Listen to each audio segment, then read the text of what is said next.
Hello science fans! It's been a while since I last made a video, and the last couple of months of 2022 has certainly been hectic, crazy, exciting. Well, I would love to use this opportunity to catch up and share with you some of the lessons, realizations, and discoveries I made in the past few months. For those of you who are new here, my name is Chona and I'm your resident Filipina scientist. I'm a researcher in the field of molecular biology and environmental science. Most of the work that we do as a team is to create innovations to help our fishers and farmers produce more with less resources, and also to help find practical ways to take care of our oceans. I'm also a teacher, and I've been with the De La Salle University for more than 15 years. SHE-ensya is my baby, and I use it as a platform for science communication. But I'm also just your normal everyday Filipina who loves reading fantasy novels and watching horror series on TV. What is that? No way! No way! It says electric! One of the reasons why I've been away from making videos is because we're starting to go back to in-person classes. We're in a crazy state of transition because we have more students than usual. A lot of us have been doing overtime work in school, but we are slowly but surely catching up to this challenge. As a teacher, being back in the classroom is exhausting, but also very fulfilling. But are in-person classes really better than online classes? It depends, and the answer is different for every student. There are many benefits to on-campus learning, but there are also many benefits to online learning. And so maybe we can compare the experience based on 3 key factors. The first is lifestyle. Going to school for class creates a structured routine for students to follow. And this has been proven by science to improve discipline and enhance a student's ability to learn. It is also helpful for learners who need a consistent time set aside in order to cope with a hectic schedule. It can also create that much-needed boundary between school and home. But for those who do not live near campus, on-campus learning can lead to a tough and stressful commute. Online learning can create a more flexible learning experience at the safety of your own home. And you do not have to be burdened by the expenses of renting out a dorm near campus or paying the fares for the bus, the jeepney, or the tricycle, or the cab to go to campus. Online classes are also better for our working students who might have to juggle 9 to 5 working schedules with their studies, and thus online learning can be more inclusive in this sense. The second factor would be learning styles. Every student has a different learning style. Some students are more visual learners, while some learn better by listening. Some even prefer just reading. And so, some students do better in a physical classroom, while others do worse because they have the tendency to get distracted in a group environment. On-campus learning is better for students who need the physical presence of their instructors and their classmates to remain focused and engaged. But for students who find it hard to learn at the same pace as their classmates and get pressured and stressed by this, online learning gives them the flexibility of repeating recorded lectures and taking their own time in order to fulfill the requirements of their classes.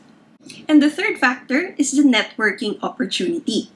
A lot of the things that we learn in school can be found in the internet. So one of the most important things of going to school is in creating a network. This involves establishing connections with people in your field or in related fields so that you can have more options for support once you start working.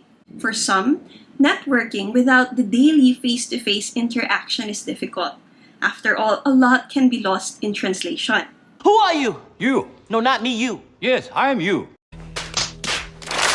But it is amazing that for introverts, there are actually a lot of online opportunities for networking, including our social media pages or even LinkedIn. Having more human contact with our students certainly lessens miscommunication, and it makes it easier for us to communicate our passion for the subjects that we are teaching. This transition, however, can be very difficult for both teachers and students. So I hope that we can be kinder to each other. But wait, does this mean the pandemic is over? Not really. What? As of January 2023, we are still seeing cases being recorded in the Philippines and all over the world. But we are seeing a gradual return to pre-pandemic activities because of a combination of multiple factors. One factor is increased awareness of hygiene. More people have gotten into the habit of covering their mouths when they cough or sneeze. A lot of us are also washing our hands more frequently now. And this lessens the transition of the COVID-19 virus and also the other viruses and pathogens that are transmitted in a similar way. The second factor is wearing masks in crowded or enclosed places. Although the wearing of masks is no longer strictly implemented, we still see a lot of people wearing masks in crowded places or in enclosed areas. Masks create an effective barrier between our lungs and the environment around us, which means it will be less likely that we inhale viruses, while at the same time, it lessens the chances of people who are carrying the virus from spreading it to other people. And also, and I think most importantly, more people are now vaccinated against COVID-19. The vaccines that we have certainly shown that even if they do not prevent 100% infection, they lessen the chances of a person developing serious disease and even death. This has allowed our hospitals and clinics to recover and create more spaces for treatment and healing. So, as long as we stay careful and remain disciplined, we might see the end of this pandemic soon. Is it really safe for us to go back to the classroom? Well, we've been seeing travel restrictions ease all over the world. A lot of our tourist spots are becoming more crowded, and we see a lot of offices opening up to have in-person work. But safety is a relative term. Going back to the classroom means increasing the chances of us getting infected. Commuting to and from school also increases the chances of us getting infected. And the more frequently we travel from our house to our school, we also increase the chances of the people in our households to get infected because of us. So, should we really take the risk now? I believe that the quality of education of our students should never be compromised. Studies on the performances of our students during the pandemic has shown that a lot of them still need on-campus learning activities in order to learn well.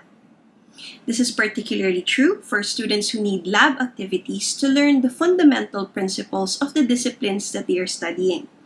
Which means we have to be extra vigilant in calling for measures to protect us and our students, such as more regular screening for infection, like having free antigen or PCR tests in school.